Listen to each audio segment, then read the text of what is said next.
40년이 찼을 때, 그때 하나님께서는 모세를 준비시켜서 애굽에서 종살이하던 그 백성들을 이끌어 내셨습니다. 하나님의 때가 있다는 거예요. 하나님의 때를 우리가 기다리지 못하고 내 때에 맞추느라고 어떻게든 아둥바둥 하는데, 여러분, 사실은 하나님은 하나님의 때에 일을 하세요. 하나님의 계획하심을 따라가는 거예요. 그 하나님의 때에 맞춰서 살기 위해서 우리에게 필요한 것이 있다면 그것은 믿음이에요. 그리고 믿음을 통해서 인내하는 것이 필요하죠. 하나님의 때를 보지 못하면, 하나님을 기다리지 못하고 인내하지 못하고 결국 망하는 거예요. 밥을 짓더라도 밥에 그 뜸을 들이는 시간들이 필요하잖아요. 근데 하나님의 때에 하나님이 분명히 정확하게 맞춰놓은 시간이 있는데 그걸 우리가 기다리지 못하는 거예요. 스데반은 하나님의 때에 대해서 얘기를 해요. 자신 몰려온 사람들 앞에, 그리고 자신을 고발하는 사람들 앞에 하나님의 때가 있다는 거예요.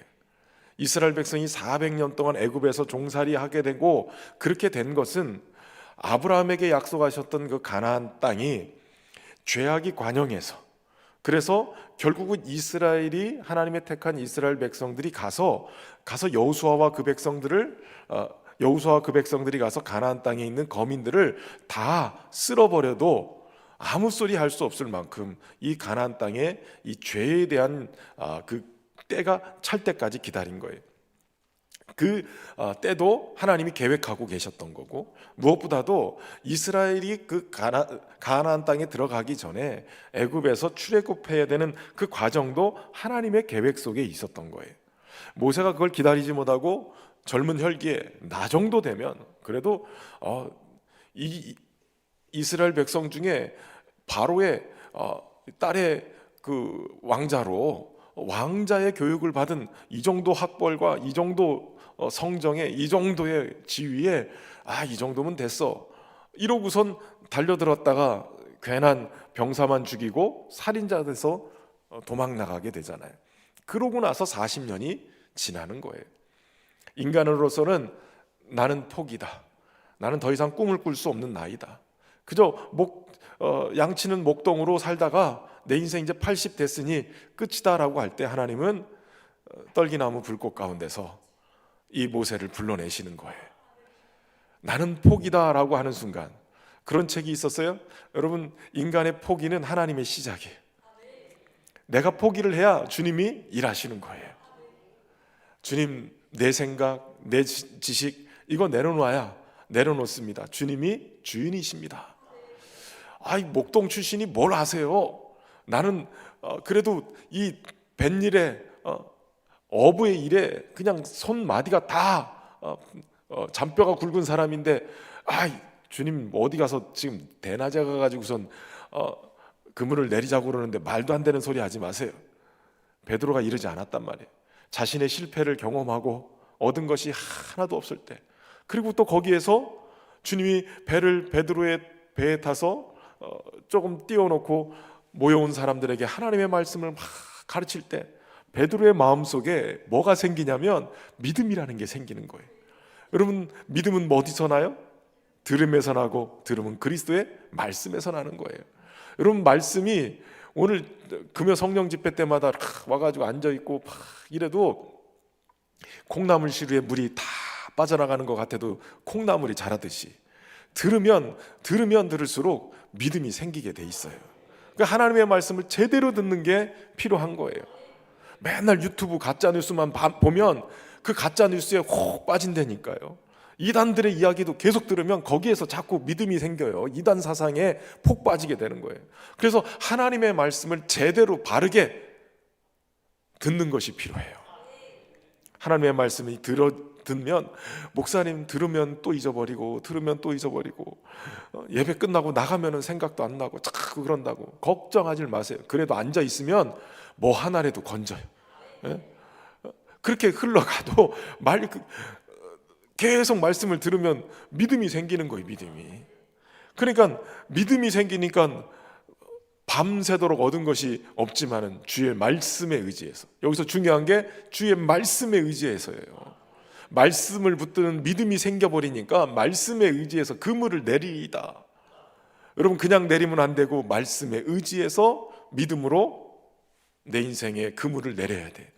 그때 주님의 은혜 안에서 준비하고 예비하신 그 물고기가 그냥 얼마나 많이 잡혔는지 2배에 가득 잠긴, 혼자는 감당이 안 될 정도로. 저는 소망하기는 여러분의 삶에 올해 이 베드로가 경험했던 2배에 가득 잠기게 하는 그런 복을 받기를 주의 이름으로 축원합니다. 뭐에 의해서요? 말씀에 의해서요. 말씀에.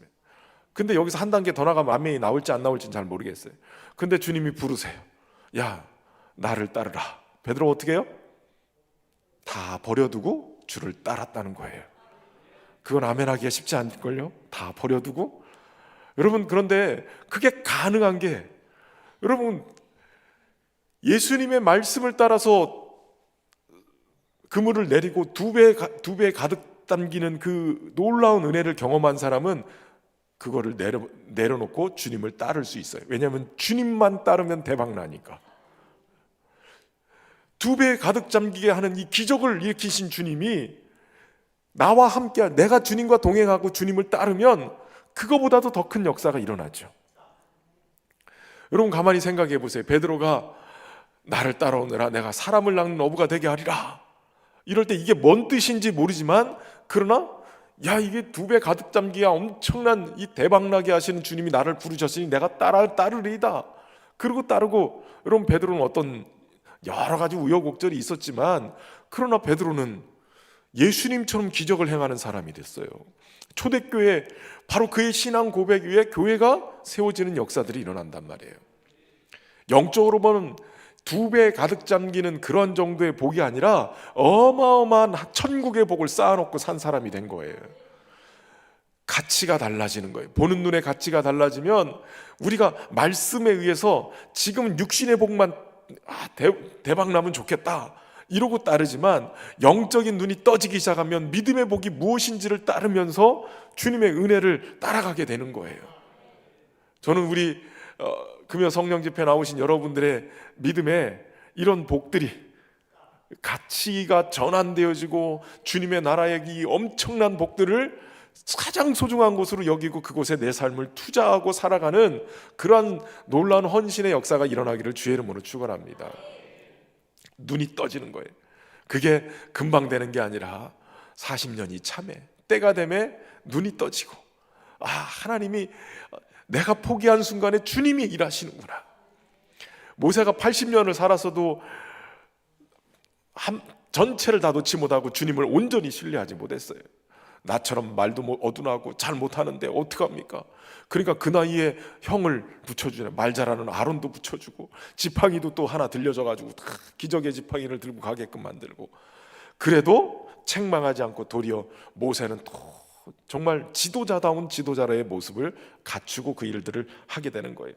하나님은 이 모세를 보낼 때 그 백성의 형편을 보셨고, 괴로움 받는 것을 보시고, 또 그들의 탄식 소리를 듣고 내려오셨다는 거예요. 그들을 구원하기 위해서.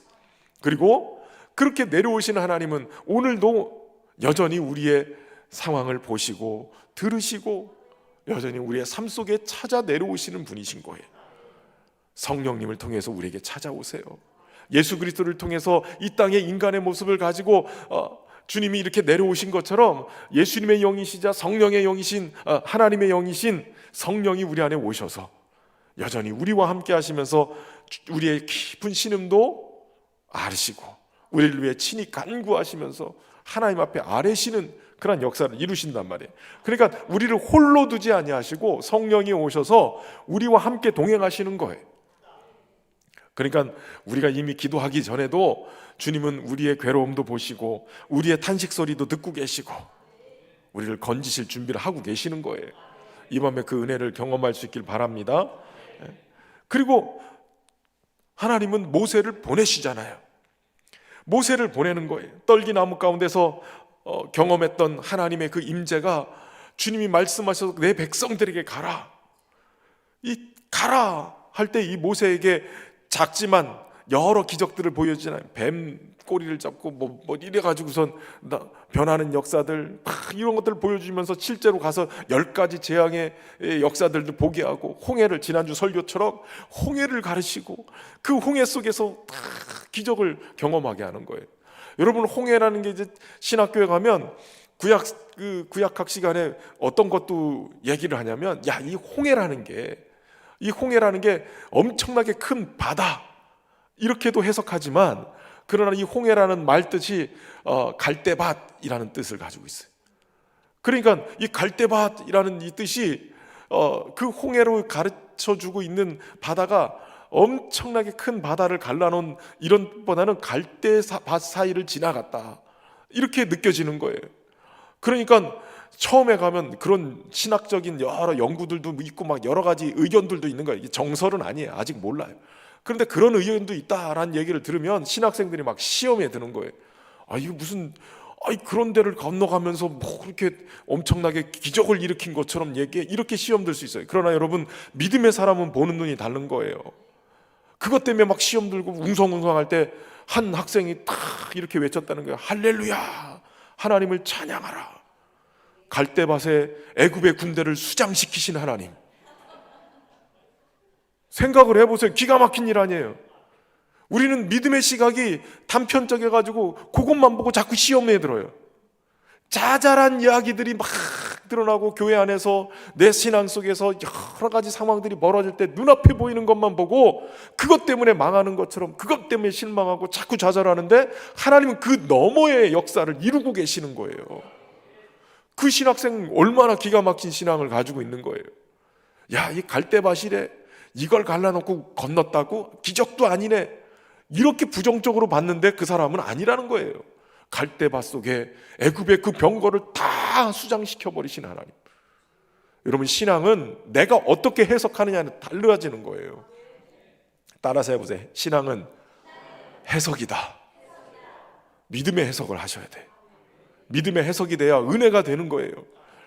왜 이럴까? 물론 성경을 읽으면서 의심할 수도 있어요. 그런데 그 의심은 믿음을 일으켜내기 위한 의심이에요. 내 믿음을 바닥으로 떨어뜨리고 흔들어 버리면 그것은 성령의 역사가 아니에요. 성령은 우리의 눈을 밝히셔서 우리가 보지 못한 그 시기에 넘어서 하나님의 어떤 역사가 있는지를 보게 만드시는 거예요. 이래서 이렇게 하셨구나. 이것이 이런 거구나. 구약에서는 이해 안 되던 게 신약에서는 또 이해되기도 해요. 왜 이렇게 하셨을까? 이해가 안 되는 그러한 시기를 경험하지만 나중에 이런 일이 있었구나. 여러분, 이런 것이 눈에 이렇게 탁 띄어지고 우리의 영안이 열려서 주님의 계획하심이 보여지는, 이렇구나, 그렇게 고백할 수 있는 깨닫는 은혜가 있기를 주의 이름으로 축원합니다. 그래서 모세를 하나님이 보내시는 거예요. 모세를 보내듯이 예수 그리스도도 우리 가운데 보내주셨고, 그 백성을 먹이고 인도하고 광야의 그 삶 속에 하나님을 예배하는 자로 세워지게 한 것처럼 예수님도 우리에게 오셔서 우리의 연약함을 고치시고 우리를 만나와 메추라기로 먹여쳤던 이 모세처럼 광야에서 오병이어로 먹이시고 하나님의 말씀으로 먹이시고, 심지어는 자신이 하나님의 말씀 생명의 떡이 되셔서 오늘도 하나님의 백성들에게 먹을거리가 되시는 거예요. 먹을거리가 되는 게, 이게 표현하기가 참 그런데 생명의 떡이 되신단 말이에요. 여러분, 우리의 영혼이 예수님을 먹으면 사는 역사가 일어나요. 주님은 우리에게 얼마든지 영혼의 양식으로 주님을 먹으라고 얘기하세요. 성찬식만 우리에게 주시는 게 아니라 주님과 하나 되어져서 우리가 주님을 경험할 수 있도록 얼마든지 주님은 내어주시는 거예요. 여러분, 말씀에 아멘 하잖아요. 주님을 먹는 거예요. 주님을. 말씀이 내 안에 들어와서 내 영혼의 양식이 되고 내 영을 살찌우고 튼튼하게 만들고요. 제가 얼마 전에 저 대장에 용종이 이렇게 생겨가지고 2년 전에 뗐는데 똑같은 자리에 또 생겼대요. 그때 조금 이렇게 잘 못 뗐는지 조금 뿌리가 남았는지 2년 만에 갔는데 또 생겼어요. 그래서 이거는 좀 깊이 파야 되고 넓게 파야 된다 그래서 그냥 여기서는 안 되고 대학병원에 가라고 그래가지고, 그래서 대학병원에 갔다 왔어요. 저만 없으면 눈치가 빠삭하신 우리 권사님들이 목사님 어디 가자 이렇게 벌써 다 유치를 다 하세요. 근데 하여튼 고신대병원 가서 입원해가지고선 3일 하고 왔는데, 그러니까 대장 내시경을 해야 되니까 금식을 가자마자 금식을 해야 되고, 그 다음날 시술하고도 이게 잘 아물고 있는지 아니면 구멍이 났는지 이걸 알려면 또 그 다음날까지 밥을 못 먹잖아요. 그러니까 3일 내내 굶었어요. 수요일날 들어갔는데 금요일까지. 금요일날 그래도 뭐 눈치채신 분들이 기도하셨으니까 구멍 나지 않고 그냥 잘, 나중에 일주일 뒤에 가서 사진 보니까 엄청 많이 떼었더라고요. 그런데 잘 아물었어요. 아무 문제가 없었어요. 근데 이제 금요일날 딱 왔는데 토요일날 이제 죽 먹으면서 설교 준비를 하고 목소리를 하는데 목소리가 안 나오는 거예요. 목소리가. 몇 년 전에 제가 성대 결절이 걸려가지고 그때 목소리 막 힘들었을 때 그때 생각이 펄컥 나는 거예요. 야, 이러다가 이 목소리 뒤집어지면 성대 결절 걸려가지고 이게 또 6개월 설교를 이게 로봇 목소리로 설교를 하겠구나, 걱정이 되는 거예요. 제가 그때 알았어요. 먹어야 목소리가 나오는구나. 굶으니까 목소리가 안 나오는구나. 그래가지고선 1부 예배 드리고 2부 예배 드리는데 힘이 얼마나 빠지는지, 그래가지고 그냥 얼마나 3부 예배 전에는 막 갖다 막 먹어댔어요. 막 떡도 먹고 과자도 먹고. 그러니까 3부 때는 목소리가 힘이 나더라고요. 그래서 먹어야 되는구나. 삼겹살도 먹고 고기도 먹어야 목소리가 나는구나. 여러분, 영혼의 목소리가 나려면 우리가 하나님 앞에 부르짖고 하나님의 은혜 속에 찬송하고 전도하고 우리의 영혼이 그 목소리를 내려면 생명의 양식인 예수 그리스도를 먹어야 돼요. 말씀을 먹어야 돼요. 그래야 내 영혼이 막 힘을 내가지고 기도도 하게 되고 찬양도 하게 되고 복음도 전하게 되어지는 거예요. 먹는 역사가 일어나야 돼요. 올해는 참 신기해요. 하나님이 올해 들어오면서 이 금요 성령 집회 때 이렇게 붙들어 주시는 게 확 느껴져요. 말씀에 막 은혜도 막 받으시고 막 이렇게 벌써 이 흐름이 확 달라졌어요. 작년하고 완전히 달라졌어요. 그래서 이 금요 성령 집회는 오기만 해도 다 은혜 받겠다, 나 그 생각이 들어요. 2층에 계신 분들도 아멘 하시나요? 고개 드는 게 힘들어서 제가 여기만 쳐다봐요.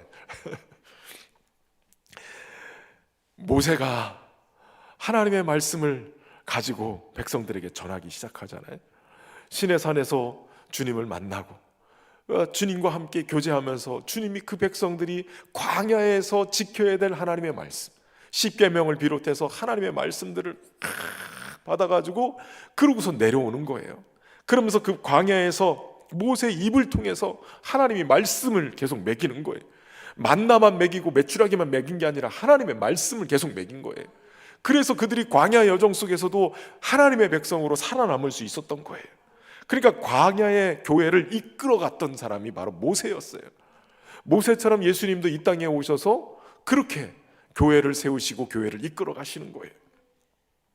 여러분, 여기서 중요한 것이 지금까지 하나님은 아브라함을 부르시고 언약을 세우시고 언약을 성취하시고 언약을 기억하셔서 그 언약 속에 아버지의 하나님, 조상들의 하나님이 모세를 통해서 찾아가시고, 그리고 그 모세를 통해서 애굽에서 출애굽시켰을 뿐만 아니라 광야의 기간 동안에 하나님의 말씀을 먹이시면서 계속 이끌어 가신 거예요.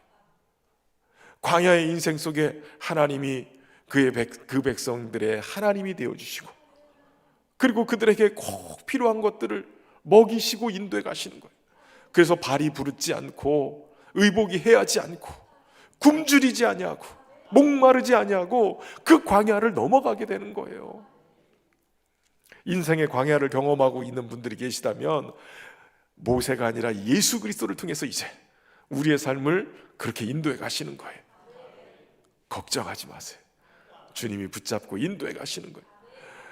먹을 거 가지고 왜 자꾸 걱정하세요? 너무 많이 먹어서 자꾸 베들레헴이 나오니까 그게 문제지. 먹고 사는 문제는 이미 주님이 책임지신다고 약속하셨잖아요. 그저 그냥 하나님 앞에 맡기고 살아가세요. 예전에 풀뿌리 캐먹고 뭐 이러지는 않잖아요 지금. 하나님의 은혜 안에서 우리가 믿음으로 살면 이끌어 가시는 거예요. 무엇보다도 이제 스데반은 그 모세의 시대, 그 시대에 하나님의 말씀을 주었음에도 불구하고 어떤 일이 벌어졌는가? 여러분, 모세의 이 기적을 통해서 눈에 보이잖아요. 기적이 눈에 보이잖아요. 여러분, 어때요? 모세가 제가 아니라 모세가 이 자리에 서서 말씀 전하면 여러분 어떻을 것 같아요?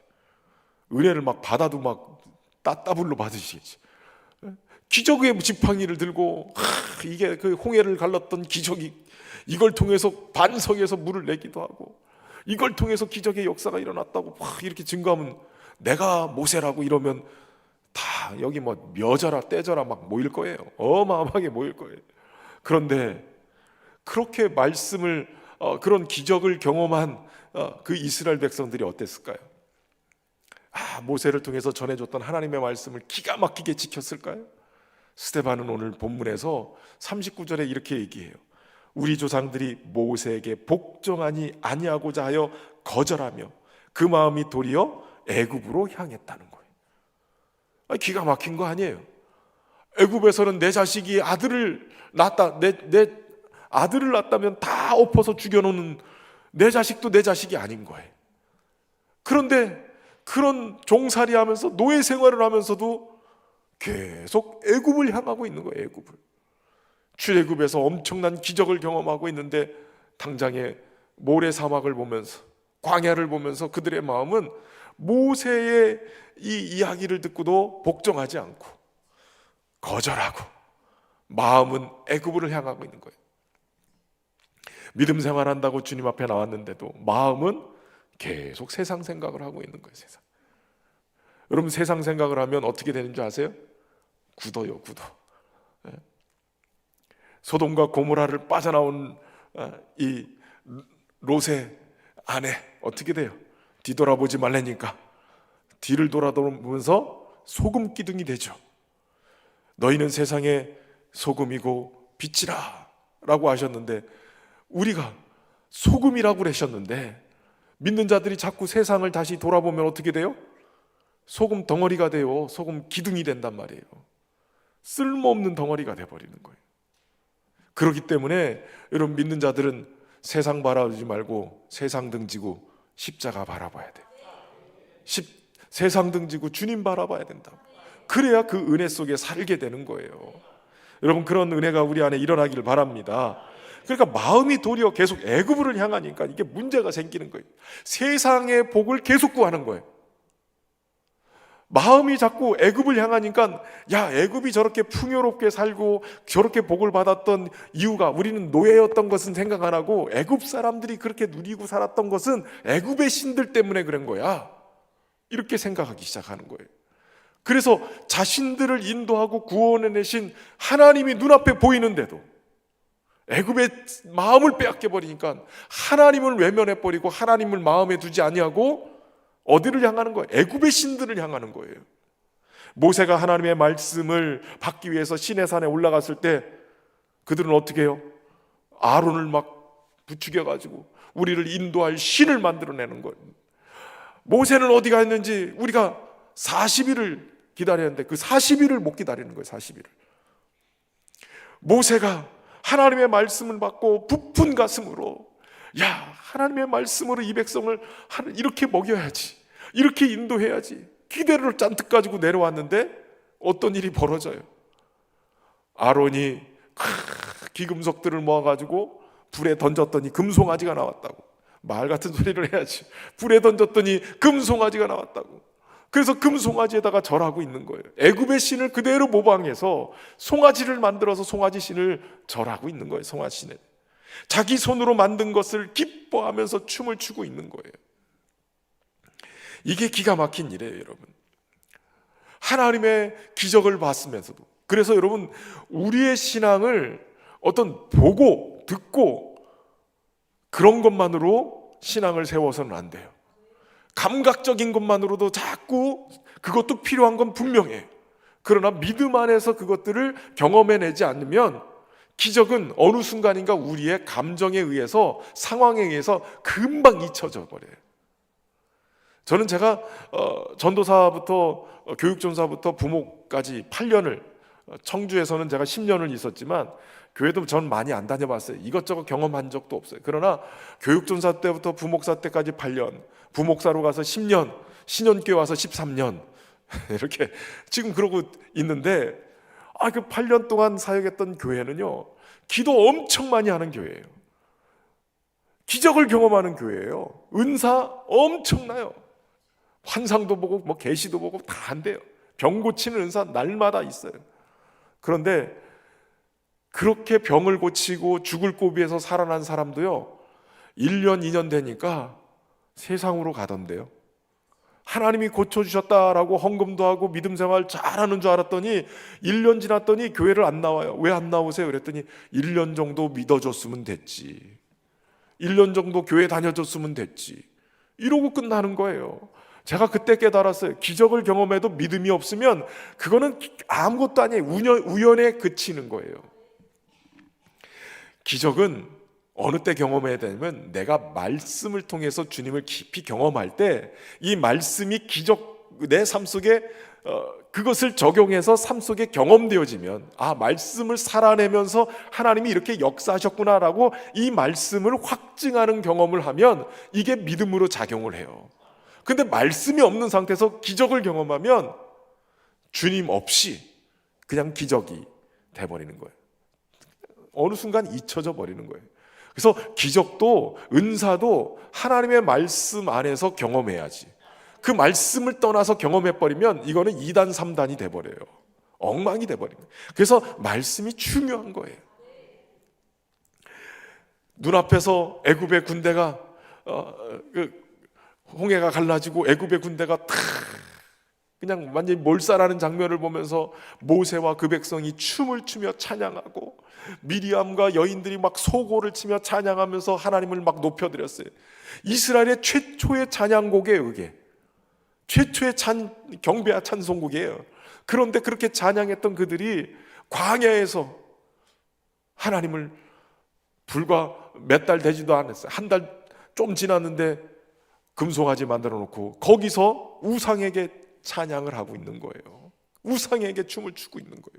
여러분, 우리의 신앙을, 그래서 믿으면 안 돼요. 우리 신앙을 나 이 믿음 생활 잘해, 아니에요. 조금만 건드려 놓으면 믿음 생활 잘하는 줄 아는데 그거 하나가 건드려지면 푸르르 하고 막 난리가 나요. 관계 속에 내 자존심 하나만 딱 건드려지면 막 정신 못 차리고 무너져 버려요. 자신하면 안 돼. 그래서 겸손히 주님 앞에 무릎 꿇고 믿음으로 나가야 돼요. 내가 의지하고 있는 게 정말 하나님인지, 내가 의지하고 있는 게 사람인지 아니면 돈인지, 주식 조금만 떨어져 봐요. 금방 또 푸르르하고 막. 이런 분들 계시단 말이에요. 그러니까 내 믿음의 기초가 하나님의 말씀인지, 내 믿음의 기초가 무엇인지를 시험해 볼 필요가 있어요. 아, 이게 내가 아닌가 보다. 그러면 하나님의 말씀 아니고 주님이 아니면 얼른 정리하라고 하시나 보다. 정리하고 믿음으로 주님 바라보는 그러한 시각, 그것을 훈련할 수 있기를 주의 이름으로 축원합니다. 찬양합시다. 찬양. 나는 주님을 섬기는 것에 후회가 없습니다.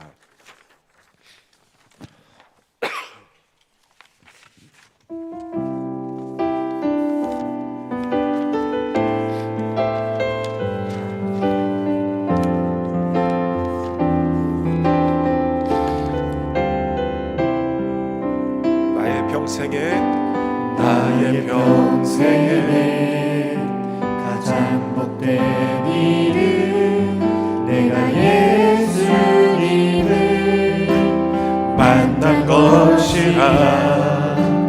나의 평생에 가장 잘한 일은 내가 예수님을 주로 섬긴 것이라. 이 세상 살 동안 내가 걷는 길이 때로 험하여서 넘어질 때도 주의 강한 손이 나를 붙드시니 나는 예수님만 주로 섬기며 살리. 주를 섬기며 살리. 나는 주를 섬기는 것에 후회가 없습니다. 내가 걸어온 모든 시간 다 주의 것이니, 내가 걸어간 모든 날도 주만 섬기며 살리 오직 예수 이름 부르며 살아가리라. 이것이 나의 간증이요 이것이 나의 찬송일세. 나 사는 동안 끊임없이 구주를 찬송하리라. 나는 주를 섬기는 것에 후회가 없습니다. 나는 주를 섬기는 것에 후회가 없습니다. 내가 걸어온 모든 시간 다 주의 은혜니 내가 걸어갈 모든 날도 주만 섬기며 살리 오직 예수 이름 부르며 살아가리라. 이것이 나의 간증이요 이것이 나의 찬송일세.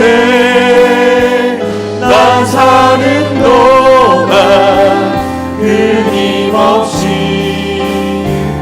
구주를 찬송하리.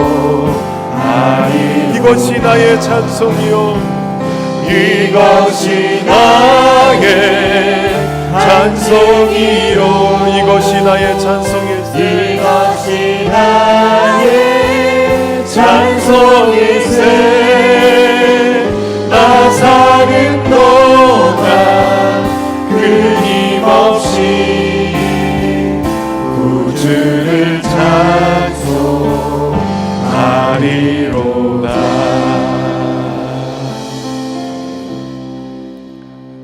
정말 주님을 섬기는 것에 후회가 없습니까? 뒤돌아서지 않기를 바랍니다. 세상 바라보지 마세요. 주님 바라보셔야지. 주님 바라. 여러분, 이스라엘 백성들이 그렇게 하나님의 기적의 하나님을 경험하면서도 믿음이 없으니까 여전히 하나님이 아닌 우상을 숭배했어요. 자기 손으로 만든 것을 가지고 하나님을 찬양하기보다는 자기 손으로 만든 것을 가지고 하나님이 아닌 우상을 만들어 놓고 기뻐하고 춤을 추고 찬양하는 기가 막힌 상황이 벌어졌는데, 오늘 본문에 보면 하나님이 외면하사 그들을 그 하늘의 군대 섬기는 일에 버려두셨다라고 얘기하세요. 여러분, 이 본문을 한글을 이렇게 보면 자칫 잘못하면 그 하늘 군대를 섬기는 것을 못하게 했다, 하나님이 외면하셔서 더 이상 하늘 군대를 섬기지 못하게 했다, 이렇게 잘못 해석할 수 있는데 그 얘기가 아니에요. 하늘의 군대라는 얘기는 우상을 얘기하는 거예요. 하늘의 별들을. 그러니까 하나님이 이제는 하도 그들이 우상을 마음에 품고 섬기려고 하고 막 그러고 있으니까 하나님이 내버려 두신 거예요. 내버려 두시고 하늘의 군대 섬기는 일을 막지 않고, 그 하늘의 군대라는 얘기는 그 네판, 아까 얘기한 이 몰록의 장막 신네판의 별을 받들었다. 그러니까 하늘의 이 일월성신을 섬기는, 이 애굽의 일월성신을 섬기는 그런 것처럼 우상을 만들어 놓고 그걸 섬기는 일을 그냥 두게끔 뒀다는 거예요. 여러분, 하나님의 심판 중에 제일 큰 심판이 뭔지 아세요? 그게 내버려 두심이에요. 내버려 두심. 그래도 매라도 때려가지고 가르쳐서 회복될 수 있다 그러면, 돌아설 수 있다면 주님은 매를 쳤을 거예요. 근데 매를 쳐도 안 되면, 포기하면 내버려 두는 거예요. 내버려 두는 거예요. 막 가르치고 싶고 뭘 조언해주고 싶어도, 뭘 얘기를 해도 안 들어먹으면 아유 네 맘대로 해라 이러고 포기하잖아요. 그 포기하면 더 이상 관심도 없는 거예요. 나름대로 막 신경 쓰고 혼내키기라도 하고 뭐라고 한마디라도 하면 그거는 관심 있다는 얘기예요. 그런데 하도 해도 안 들어먹으면 아유 네 맘대로 해라 이렇게 끝나는 거예요. 이게 내버려 두심이 그래서 위험한 거예요. 하나님이 그래도 뭐래도 아이고 이렇게 믿음 생활하다가 조금 죄 짓고 뭐 이러면 가끔가다 하나님은 때리시는 분은 아니지만, 그러나 하나님이 나를 치셨다라고 하고 돌아오는 분들이 있어요. 주일 한번 놀러 갔다가 막 혼쭐 나가지고 도망오신 분도 계시고 그렇게 오시는데 그걸 하나님이 나를 이렇게 부르시는 사인으로 받으면 그게 얼마나 은혜예요. 믿음으로 정신 바짝 차리고 이렇게 돌아오면 되는데 그렇지 않고 내가 몇 번 빠져도 아무 생각 안 하시네, 아무 일이 안 일어나네 이러고 가면 그건 내버려 두심인 거예요. 믿음에서 이탈하는데 가만히 둬버리면 자식이 아닌 거예요. 잘못하면 그게 더 심각한 징계예요. 그러니까 이스라엘 백성들이 하다도 자꾸 하나님이 아닌 다른 것들을 파고 애굽을 자꾸 사모하고 그러니까 하나님이 내버려 둔 거예요. 우상 숭배해도 그냥 내버려 둬버렸다는 거예요. 그 내버려 둠이 결국은 광야에서 이 가나안 땅까지 들어왔어도 이스라엘의 그 땅 안에서도 여전히 내버려 두심이 돼버린 거예요. 어떤 자들은 내버려 둠이 돼서 그래서 결국 어떻게 해요? 바벨론 밖으로 옮겨지는 일이 벌어졌다는 거예요. 기가 막히잖아요. 하나님 같은 신이 어디 있어요? 이스라엘 백성들만큼 그 위대하신 전능하신 하나님을 경험한 사람이 어디 있겠어요? 친히 모세를 통해서 하나님의 말씀을 받은 백성이 어디 있겠어요? 그럼에도 불구하고 이렇게 돼버렸다는 거예요. 여러분, 인간의 죄성이 이거예요. 나는 자신할 것 같죠. 그런데 나도 마음을 세상으로 향하면 똑같은 거예요. 어느 순간인가 내 마음에 믿음이 싹 빠져나가고 은혜도 싹 빠져나가고 언제 그랬느냐. 저는 목회를 지금 한 30년 하는데 전도사 때부터 치면 한 30년 되거든요. 보면 믿었던 저분이 저렇게 사도 바울도 대마 같은 사람은 다 세상을 사랑해서 갔다고 그러잖아요. 열심히 믿음 생활하고 교회 지도자들도 다 떠나는 거예요. 그래서 정신 차리고 믿음을 지켜야 돼요. 정신 차리세요. 정신. 옆 사람한테 이야기해서 정신 차려 이 친구야. 믿음을 지켜야 돼. 이스라엘 백성들이 그 별 형상을 만들어서 아모스 선지자도 그것을 굉장히 경고를 했어요. 너희가 너희 왕 시굿과 기욤과 너희 우상들과 너희가 너희를 위하여 만든 신들의 별 형상을 지고 가리라. 여기 기욤이라는 단어가 여기 레판이라는 단어하고 같은 이야기예요. 이 레판이라고 하는 기욤이라는 이 별은 뭘 얘기하냐면 오늘날 토성 별을 보면서 제가 오늘 탁 들어오다 보니까 별 하나가 반짝인 게 아주 반짝거리는 게 있더라고요. 야, 저거 뭐지? 이렇게. 그런데 그게 토성인가 뭔지 모르겠어요. 근데 그렇게 반짝이면 야, 저게 뭐 신이다 이러고 앉았는 거예요. 하늘의 군대를 보면서도, 다시 말하면 그 별들을 보면서, 1월 성신을 보면서 그 천지 만물을 지으신 하나님께로 우리의 시선이 가야 되는데, 그 천지 만물을 지으신 하나님은 보기 전에 반짝이는 별들 보고선 내 인생도 저렇게 변났으면 이러고선 엉뚱한 데 시선을 빼앗기고 만다는 거예요. 여러분, 진정한 지혜는 우리의 눈을 열어서 천지를 지으시고 운행하시는 하나님을 볼 수 있어야 되는 거예요. 이 꽃 하나도 딱 보면 기가 막히잖아요. 이런 꽃들이 어떻게 이렇게 펴요? 어떻게 이렇게 막 이쁘게 막 색깔을 내고 그냥 무늬 하나까지도 얼마나 저렇게 이쁘게 만들어내는지. 그런데 부러워하지 마세요. 얘네들은 조금 지나면 시들어요. 생명에 떨어져 있기 때문에 기껏해야 얼마 가지 않아요. 생명에 붙어 있어야 시들지 않습니다. 포도나무에 가지가 붙어 있는 것처럼 우리 주님께 우리의 믿음이 쫙 연결돼서 생명의 교류가 일어나면 사는 역사가 일어나는 거예요.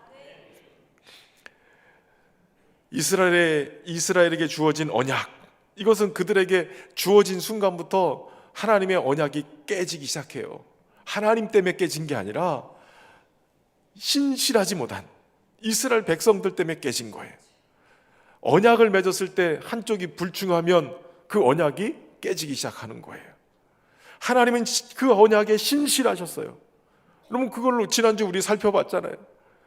들으시고 보시고 내려오셔서 그 조상들의 아버지의 하나님이 약속하신 것을 기억해서 400년이 흘러도 기억하시고 그 자녀들을 찾아오시잖아요. 하나님은 신실하신 분이세요. 그런데 이스라엘 백성은 하나님의 약속을 받았음에도 불구하고 항상 신실하지 않았어요. 외도했어요. 외도. 불편하게 계속 하나님보다는 세상을 사랑하고 하나님보다는 애굽의 신들을 만들어내고 하나님의 말씀보다는 계속 세상의 복을 쫓아가고 있었다는 거예요. 우상을 숭배하고 얼마나 깊은 우상 중독에 빠져 있는지, 너희가 40년 동안 광야에 있는 동안에 40년 동안 희생과 제물을 내게 드린 일이 있었느냐, 이렇게 말씀하세요. 성막을 지어놓고 그들은 계속해서 성막을 통해서 제사를 드리고 하나님 앞에 나갔어요. 그런데 40년 동안 언제 너희가 희생 제사를 드린 적이 있느냐라고 선지자를 통해서 되물으시는 거예요. 한 번도 제대로 드린 적이 없다는 거예요. 그들이 제사는 드리고 예물을 드리고 희생을 드렸으나 하나님이 기뻐하실 만한, 하나님이 원하시는 제대로 된 그러한 제사를 드린 적이 없다는 거예요. 여러분, 우리의 시간, 계수하는 날을 계수할 수 있는 지혜를 달라고 기도하잖아요. 우리의 날을 계수할 수 있도록 지혜를 달라고. 여러분, 이거 굉장히 중요한 거예요. 하나님이 기억하실 만한 시간을 드릴 수 있어야 돼요. 무슨 얘기냐면 40년 동안 예배를 드렸는데 희생자를 한 번도 드린 적이 없다 그래요. 그럼 우리의 예배가 하나님이 받으실 만한 예배가 아니었다면 하나님 앞에는 계수가 되지 않은 거예요. 70년을 살고 80년을 살고 내 믿음 생활을 그렇게 오랜 기간 했어도 하나님 앞에 제대로 된, 하나님이 기억하신 바 된 예배를 드리지 않았다면, 하나님이 기억하신 바 되는 헌신의 섬김이 되지 않았다면 그 계수는 안 되는 거예요. 수십 년을 신앙생활했어도 하나님 앞에 우리가 계수되는 시간이 얼마 되는지 한번 생각을 해보세요. 5분? 10분? 1시간? 수십 년 신앙생활했는데 그 정도 시간만 하나님 앞에 계수됐다면 이거 얼마나 우리가 세월을 허송세월한 거예요. 우리가 이 시간에 하나님 앞에 와가지고 기도도 하고 찬양도 하고, 근데 내 찬양을 하면서도 머릿속에 오늘 불 끄고 나왔나 머릿속에 딴 거 막 드라마 생각 막 하고 있으면 이 찬양 하나님이 기억할 만한 찬양이 되겠어요? 기도를 하면서도 다른 생각만 잔뜩 하면서 기도하고 그 시간을 때웠다면 하나님 앞에 드려진 시간이 아니에요. 계수할 수 있어야 돼. 우리 시간을 하나님이 기억하시고 하나님이 받으신 시간, 여러분 얼마나 될 것 같아요? 한번 써보세요. 집에 가셔서 오늘 내가 믿음 생활 몇십 년 했는데 내가 정말 하나님 앞에 드린 시간은 얼마 되는가? 하나님 앞에 40년을 예배했는데 그저 우상 숭배하고 하나님을 기쁘시게 하는 예물을 한 번도 제대로 드린 적이 없다고 그렇게 평가하고 있는 거예요. 40년을 하나님이 참으셨어요. 참다 아예 내버려 둬버렸더니 진짜 우상에게로 가버리고, 진짜 내버려 뒀더니 하나님이 다윗과 솔로몬과 그들의 삶 속에도 여전히 함께 하셨는데 결국은 다윗의 왕족까지도 멸망되고 바벨론의 포로로 끌려가는 그런 상황까지 벌어지게 돼요. 기가 막힌 거예요, 여러분. 스데반이 이 설교를 처음 시작할 때 하나님이 메소포타미에 아브라함을 우상이 가득한 그곳에서 불러냈다는 거예요.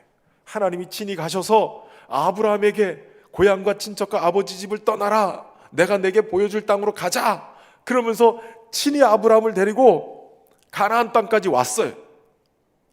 물론 애굽에 내려가서 그 기근 때문에 400년 동안 살았지만 하나님은 어떻게 쓰든지 모세를 통해서 기적을 일으켜서 광야의 불순종을 포함해서 40년을 지내고 다음 세대를 끌고 가나안 땅에 다시 돌아왔어요. 이렇게 돌아왔죠. 근데 문제는 우상 숭배에서 건전해서 우상을 숭배하던 이 몰락한 가문의 아브라함을 기껏 데려다 여기다 갖다 놨는데 이들이 또다시 우상을 숭배하면서 어디로 가요? 메소포타미아 바벨론으로 다시 가는 거예요. 기가 막힌 일 아니에요? 하나님이 기껏 꺼내서 여기다 데려다 놨더니 그들은 결국 다시 우상을 찾아서 여기로 가게 되는 거예요. 하나님이 이스라엘을 바벨론 밖으로 끌고 내서 이쪽으로 데려다 놨더니 그들은 결국은 바벨론으로 가게 되는 거예요. 타락한 인간의 이 본성을 못 버리고 우상을 숭배하면서 결국은 다시 원점으로 돌아가는 거예요. 언약 이전의 상태로, 아브라함을 불러내기 이전의 상태로 돌아가 버린 거예요. 이스라엘이 모세를 믿지 않고 배척했던 것처럼 그들은 하나님의 언약으로 다시 그들을 이끌기 위해서 오신 메시아 예수 그리스도를 배척했다는 거예요. 하나님의 말씀으로 약속하셨던 그 언약을 이제 성취시키기 위해서 메시아가 이 땅에 오셨는데, 예수 그리스도가 오셨는데 그들은 여전히 하나님을 섬긴다고 하면서도 금송아지를 만들고 하나님의 언약을 어기고 우상 숭배하듯이 예수님을 십자가에 못 박아 죽여버렸다는 거예요. 자신들의 현실적인 이득과 또 종교적인 기득권을 또 다른 우상으로 숭배하는 거예요. 여러분, 탐심은 우상 숭배죠. 어떤 것을 만들어 놓고 그것을 숭배한다고 해서 우리는 우상 숭배라고 하는데, 사실은 하나님보다 내가 더 의지하고 하나님보다도 내가 더 중요하게 여기고 하나님보다도 내 삶을 더 투자하고 살아가는 것이, 그게 다 우상인 거예요. 오늘 저녁에 한번 생각해 보세요. 내 삶 속에 지금 있는 것들 중에 요거 뺐을 때 내가 그것을 빼앗겨도 하나님을 섬길 수 있을까? 하나님을 못 섬기겠다라고 생각하면 이게 하나님보다 나에게 있어서 이게 우상인 거예요. 이게 물질일 수 있어요. 이게 건강일 수 있어요. 이게 자녀일 수 있어요. 인간관계일 수도 있고요. 이게 명예일 수도 있어요. 직장에서 내가 진급하지 못하고 그냥 있으면 하나님 이럴 수가 있어요. 그리고 나 교회 안 나갈래요. 이러고선 실망하고 넘어가는 사람, 그 사람은 하나님보다 이게 더 중요한 거예요. 내 자존심, 어떻게 하다가 구역 식구들끼리 탁 부딪혔어요. 여전도 회원끼리 부딪혔어요. 그런데 내 자존심을 긁어놨어요. 나 교회 안 나가. 이러면 그 사람은 그 자존심이 하나님보다 더 우상 숭배가 된 거예요. 내 삶 속에 무엇이 정말 하나님보다 더 우선되어 있고 더 중요하게 여기는가, 그걸 먼저 체크하고 이걸 내려놓을 수 있어야 돼요. 지금 스데반을 향해서 독설을 날리고 거짓 모사를 꾸미고 있는 이들, 예수님을 그렇게 십자가에 못 박을 때 똑같이 지금 스데반에게 행하고 있는 거예요. 스데반은 그걸 알고 있는 거예요. 과거부터 타락한 이스라엘 백성들은 여전히 하나님의 구원을 경험하면서도 이렇게 행했다는 거예요. 그렇기 때문에 또 다른 종교적인 기득권, 자신들의 이익, 이것이 하나님의 약속보다도 더 우선시되고 있는, 그것을 비판하면서 지적하고 있는 거예요. 스데반의 지적이 오늘 우리를 향할 수 있길 바랍니다. 그래서 우리 자신의 믿음의 실체가 드러나고 이것을 다시 다 내놓고 우리의 믿음이 정말 제대로 된 신앙 안에서 바르게 세워지는 그런 은혜가 있기를 주의 이름으로 축원합니다. 스데반은 이렇게 율법을 어긴 자들이 자신이 아니라 지금 자신을 고발하고 있는 이 종교 지도자들, 기득권층이라는 사실을 얘기하면서, 그러면서 성전에 대한 이야기를 하세요. 성전, 다윗에게 하나님의 그 소망을 두고 결국은 이 솔로몬을 통해서 예루살렘 성전을 지었죠. 예루살렘 성전은 바벨론에 의해서 파괴가 됐어요. 그러나 뒤에 수룹바벨과 바벨론 포로에서 돌아온 포로들이 성벽은 못 짓고 성전은 짓겠다고 나름대로 열심을 내서 성전은 졌어요. 근데 그 성전을 예전에 이 솔로몬 성전의 위대함, 그 엄청난 것들을 봤던 부모 세대들이 솔로몬 성전을 기억하고 펑펑 울었다고 그래요. 얼마나 초라한지, 기가 막히게 초라하게 느껴졌어요. 그랬는데 그 뒤에 이 헤롯이 이 유대인들의 마음을 환심을 사기 위해서 46년 동안 증축을 해요. 화려하게 짓는 거예요. 그게 예수님 시대에 짓고 있었던 헤롯 성전인 거예요. 그 화려한, 성전이 이렇게 잘 지어졌으니까 우리 믿음 생활 잘하고 있는 거야. 이거 보면서 우리가 열심히 믿음 생활하니까 우린 괜찮아, 이러고 있는 거예요. 그래도 우리 신현교회가 거제에서는 그나마 잘 지은 교회죠. 새 건물이죠. 8년이 됐는데도 여전히 새 성전 이렇게 기도하시는 분들이 많으세요. 그런데 건물이 우리의 브랜드가 돼서는 안 돼요. 우리의 자랑이 돼서는 안 돼요. 건물이 아니에요. 교회는 건물이 아니라 사람이에요. 그러니까 신년교회를 자랑하려면 건물이 뭐가 좋고 시설이 뭐가 좋고 이게 중요한 게 아니에요. 성도가 좋아야 돼요. 기도하는 성도들, 얼마나 예수님을 닮아서 그의 언어들이 믿음의 언어들, 격려하는 언어들, 소망의 언어들, 누군가의 상처를 막 긁어내가지고 막 흠집내고 모함하고 막 질투하고 이러는 거는 다 갖다 버리고, 오직 정말 말을 하나 해도 덕스럽게 하고, 말을 하나를 해도 소망이 일어나고, 그 언어들이 막 이게 변한, 이게 신년교회 성도들은 이래. 그 신년교회는 정말 좋은 교회야. 이래야 된단 말이에요. 이제 8년 되니까 건물이 막 금도 가고요, 비도 새고 막 그래요. 건물은 자랑할 게 아니에요. 건물이 아니라 사람이에요, 사람. 교회는 사람이다. 믿음의 사람들이 세워져야 되는데, 그저 솔로몬 성전에 의해서 스룹바벨 성전 그리고 헤롯 성전, 이들은 그게 자랑인 거예요. 그러게 자랑이에요. 속에는 독사가 가득하고 메시아가 왔음에도 불구하고 십자가에 못 박는 엄청난 죄를 저지르면서도 여전히 깨닫지 못하고 스데반과 이 교회를 핍박하려고 그러고 앉아 있는 거예요. 겉으로는 성전을 봉사하는, 성전에 봉사하는 제사장들이라고 여기면서 온갖 추악한 이 더러움이 그 안에 가득하고 있는, 혹시라도 우리의 신앙이 이런 신앙이라면 뒤집어져야 돼요. 이건 아니에요. 이걸 내려놓고 오직 주님을 위해서 우리의 믿음의 집을 져야 돼요. 성전으로 지어져 가야 돼요. 왜냐하면 지극히 높으신 이는 손으로 지은 곳에 계시지 않고, 선지자가 말한 대로 하늘은 나의 보좌요 땅은 나의 발등상이니 너희가 나를 위해 무슨 집을 짓겠으며 나의 안식할 처소가 어디 있느냐, 이 모든 것이 내 손으로 지은 것이 아니냐 함과 같으니라.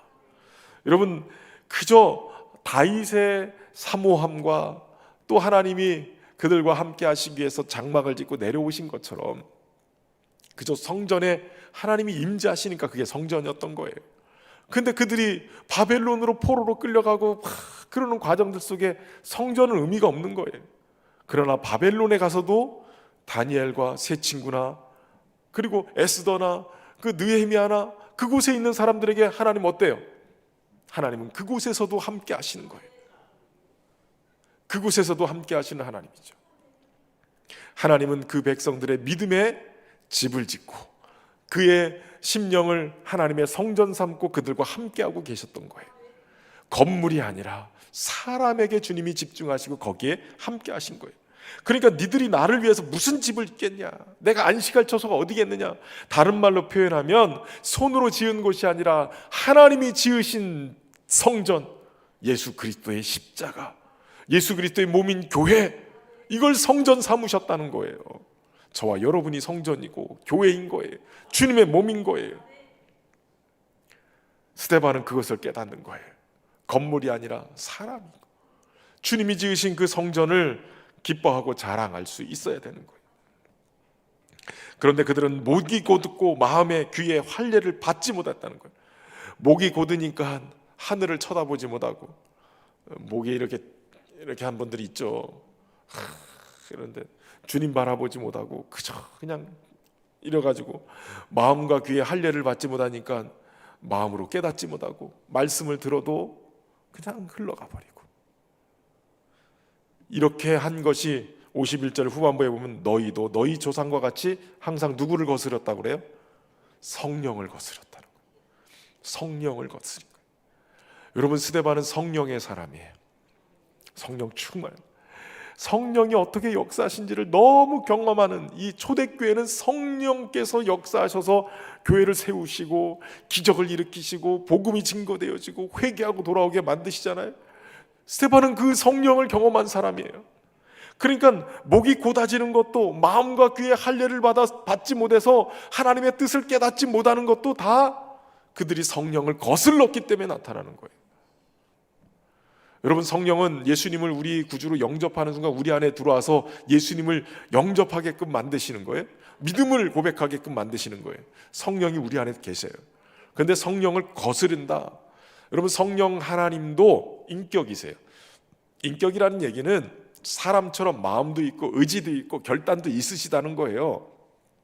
그런데 이런 거죠. 여러분들이 저와 이렇게 같이 교제를 하면서 같이 이렇게 눈 마주치고 대화를 하고 있는데 갑자기 옆에서 누가 딱 지나가는데 저를 안 쳐다보고 저는 얘기하는데 싹 무시하고 저 사람하고 얘기해버리면 제 마음이 상해요, 안 상해요? 상하죠. 그 인격이라는 게 그런 거예요. 중요한 사람 같이 만나고 있는데 딴 사람한테 마음 뺏기고 딴 사람하고 얘기하고 있으면 마음이 상하는 것처럼 성령이 내 안에 들어와서 사신단 말이에요. 그 성령님과 함께 교제하지 아니하고 성령은 가끔 가다가 우리에게 말씀도 깨닫게 하시고 은혜도 주시고 기도할 수 있는 힘도 주시고 더 나아가서는 성령이 우리 안에서 역사하셔서 감동을 주시고 그 일을 행하게 하세요. 여러분, 기도하다 보면 성령이 주시는 생각들이 있어요. 야, 이런 죄 있어. 너 깨달으면 회개해. 주님의 보혈로 깨끗하게 씻을 수 있어. 성령이 깨닫게 하시면 그렇게 가는 거예요. 그리고 성령이 감동을 줘서 너 이런 거에 헌신했으면 좋겠어. 이런 거에 네가 마음을 쏟고 이걸 위해서 기도했으면 좋겠어 라고 성령이 감동을 주시면 어떻게 해야 돼요? 그거에 순종해야 돼요.